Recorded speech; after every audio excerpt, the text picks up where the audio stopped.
Assalamualaikum warahmatullahi wabarakatuh. Hari ini Kamis tanggal 9 April 2020. Kita akan melakukan perkuliahan secara online untuk mata kuliah Akuntansi Keuangan Menengah 1. Perkuliahan kali ini kita mulai dari pukul 8.00 sampai dengan jam 12.00. Hari ini kita masuk dua sesi. Sesi pertama yaitu jam 8.00 sampai jam 10.00. Nanti kita lanjutkan lagi jam 10.00 sampai dengan jam 12.00. Materi kita pada pagi hari ini adalah tentang aktiva tetap. Tujuan dari pembelajaran kita adalah supaya kita mengetahui pengertian dari aktiva tetap, pengakuan aktiva tetap, pengukuran aktiva tetap, perolehan atau akuisisi aktiva tetap, pelepasan atau disposisi dari aktiva tetap. Yang pertama, pengertian dari aktiva tetap.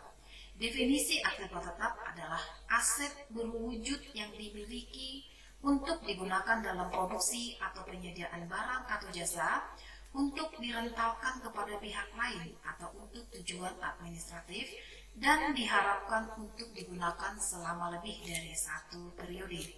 Adapun ciri-ciri daripada aktiva tetap ini adalah digunakan dalam operasi dan tidak dijual kembali. Kalau aktiva yang dibeli dengan tujuan untuk dijual kembali itu namanya adalah persediaan, sedangkan aktiva tetap adalah digunakan dalam operasi dan tidak untuk dijual kembali.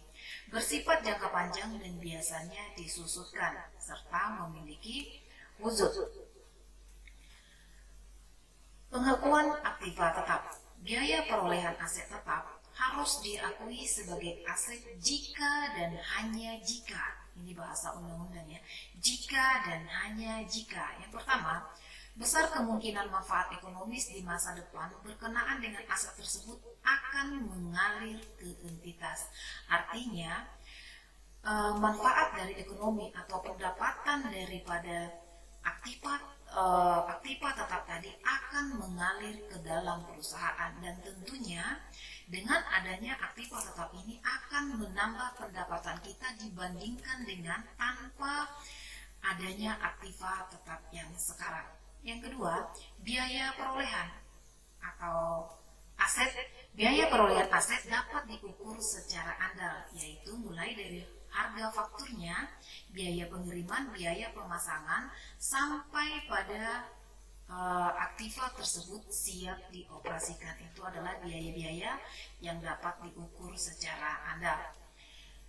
Berikutnya, pengakuan dari aktiva tetap. Suku cadang utama dan peralatan siap pakai termasuk aset tetap jika digunakan lebih dari satu periode, hanya digunakan untuk aset tertentu, komponen yang diganti tidak diakui. Yang kedua, unit ukuran dalam pengakuan sesuai kondisi entitas, kriteria agregasi atau individual, mempengaruhi nilai aset, mempengaruhi biaya depresiasi dan biaya operasi terhadap laba. Yang ketiga, evaluasi prinsip pengakuan, biaya awal memperoleh aset, biaya selanjutnya untuk menambah, mengganti, dan memperbaiki. Yang ketiga, pengukuran aktiva tetap. Suatu aset tetap yang memenuhi kualifikasi untuk diakui sebagai aset tetap pada awalnya harus diukur sebesar biaya perolehan. Adapun perinciannya adalah sebagai berikut. Yang pertama, harga perolehan. Yang kedua, biaya yang dapat diatribusikan secara langsung. Dan yang ketiga, biaya pembongkaran dan pemindahan aset tetap dan restorasi lokasi aset. Komponen biaya perolehan yang pertama tadi adalah harga perolehan, yaitu biaya impor dan pajak pembelian yang tidak boleh dikreditkan setelah dikurangi diskon pembelian dan potongan lain. Yang kedua, biaya-biaya yang dapat diatribusikan secara langsung untuk membawa aset ke lokasi dan kondisi yang diinginkan agar aset siap digunakan sesuai dengan keinginan yang dimaksud manajemen. Nah, ini teori bisa dibaca selanjutnya. Kita lebih berfokus kepada kasus-kasusnya nanti ya. Berikutnya, biaya diatribusikan langsung. Nah, ini bisa dibaca juga. Bukan komponen biaya, ini dia. Bisa dibaca ya. Nah, yang keempat, perolehan atau akuisisi aktiva tetap. Aktiva tetap yang diakuisisi terdiri dari yang Yang pertama, bangunan. Bangunan terdiri dari kantor, pabrik, dan gedung. Yang kedua, ada tanah. Dan yang ketiga, ada peralatan. Peralatan ini terdiri dari mesin, perabot, dan alat. Perolehan akuisisi aktiva tetap yang dibuat sendiri, dan yang berikutnya adalah diperoleh dari hadiah atau donasi. Cara-cara memperoleh aktiva tetap. Yang pertama ada pembelian tunai dan yang kedua ada pembelian kredit.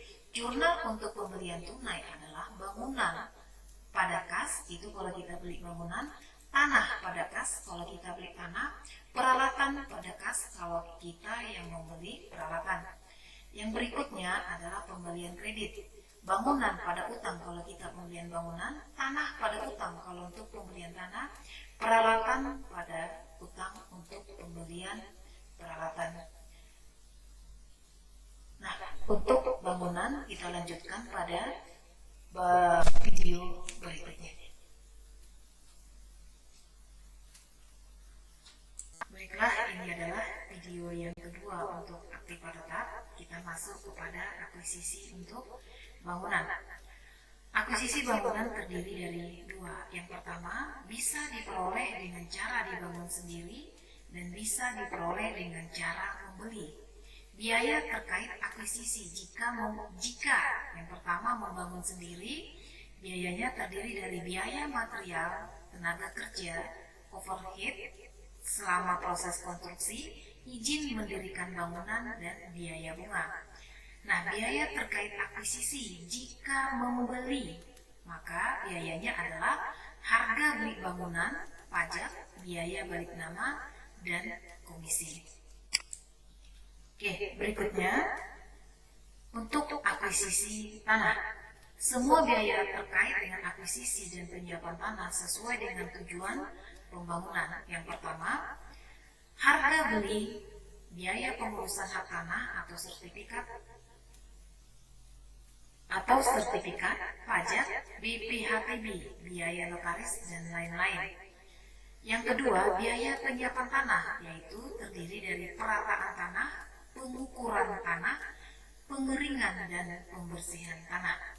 Yang ketiga, pajak atau pungutan lain, pembongkaran gedung lama. Yang keempat, hasil pembongkaran yang dapat dijual akan mengurangi harga perolehan tanah. Catatannya, aktiva ini akan dicatat sebagai aktiva tetap jika digunakan untuk usaha, tetapi dicatat sebagai investasi jangka panjang jika tidak digunakan untuk usaha. Yang ketiga, untuk akuisisi peralatan, maka biayanya terdiri dari harga beli, biaya pengangkutan, biaya perakitan dan pemasangan, biaya penyiapan, asuransi selama perjalanan, dan biaya pengujian. Berikutnya, aktiva yang dibangun sendiri. Aktiva yang dibangun sendiri tadi ada dua jenis lagi. Yang pertama, dibangun dengan menggunakan jasa kontraktor. Maka harga akuisisi aktiva tetap tersebut diakui sebesar nilai kontrak. Dibangun sendiri tidak diborongkan. Harga akuisisi aset tetap diakui dalam jumlah seluruh pengeluaran pada konstruksi pembangunan aset seperti biaya material, biaya tenaga kerja, biaya tidak langsung atau overhead, sumber daya pemasaran, listrik, pajak kekayaan, tenaga supervisor, depresiasi, dan peralatan. Diperoleh dengan hadiah atau donasi. Dicatat sebesar harga pasar dari hadiah yang diperoleh. Contohnya, PT Sukses menerima hadiah berupa tanah dan gedung yang dinilai sebagai berikut.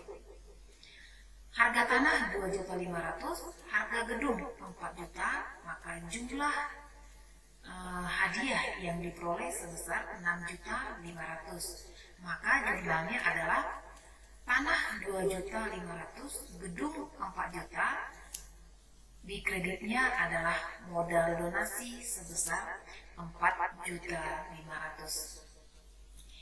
Yang kelima, kita masuk kepada pelepasan atau disposisi aktiva tetap.